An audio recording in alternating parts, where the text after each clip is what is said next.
Bonjour, bienvenue sur Baudin Prof TV. Alors dans cette vidéo, nous allons voir comment remplir un chèque bancaire. Deux généralités à connaître, c'est un moyen de paiement au comptant. Alors quand on parle de moyen de paiement au comptant, c'est généralement un paiement immédiat ou alors à la commande à livraison dans les 8 à 15 jours, donc un paiement rapide. Deuxième élément à connaître, c'est la durée de validité. Un chèque est valable 1 an et 8 jours à partir de sa date d'émission. Voilà deux éléments à connaître. Maintenant, voyons un chèque et quels sont les éléments que l'on trouve sur ce chèque.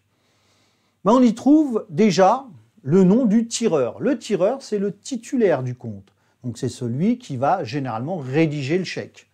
Ce tireur a donc un compte dans une banque. Ici, on l'appelle le nom de la banque de Lyon. Ici, c'est le tiré. Sa banque, c'est le tiré. Et on va avoir donc l'adresse du tiré, donc l'adresse de la banque. Autre élément important, c'est le numéro de compte du tireur, puisque c'est là où la société Aquarium ici a son compte en banque, et c'est sur ce compte en banque que sera retiré l'argent du chèque. Vous voyez, ça sont des éléments pré-imprimés. Le reste sont des éléments que le titulaire du compte va devoir rédiger à la main.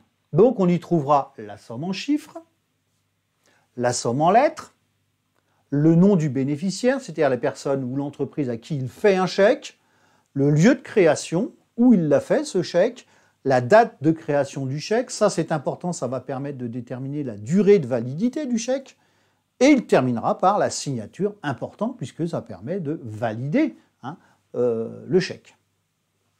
Voyons un petit exemple. Donc là, nous sommes toujours sur Aquarium, donc elle va devoir de l'argent à la pisciculture Picarde, et elle a un chèque à faire donc le 27 mars.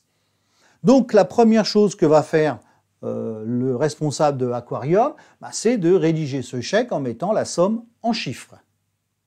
Puis après, il va l'écrire en lettres. Il indiquera le nom du bénéficiaire, c'est-à-dire ici Pisciculture Picarde.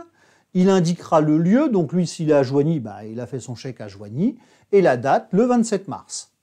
Il ne restera plus qu'à signer le chèque.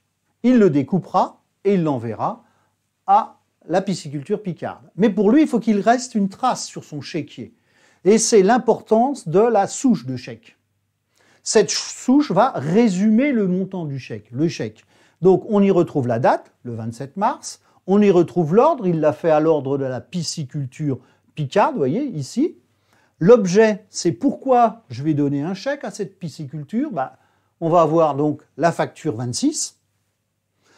On va noter le montant du chèque, et si on tient notre compte en banque aussi, le montant de notre compte sur la souche, on avait 8 690,60 € avant de faire ce chèque, donc si on fait la soustraction, on n'a plus que 8 360,91 €. Bon, ça maintenant c'est un petit peu désuet, sachant qu'on peut gérer au jour le jour les comptes en banque sur Internet. Voilà, j'en ai terminé avec cette leçon sur comment rédiger un chèque bancaire. Donc je vous donne rendez-vous sur ma chaîne pour de prochaines leçons. N'hésitez pas à liker, à vous abonner et à la partager. Merci, au revoir.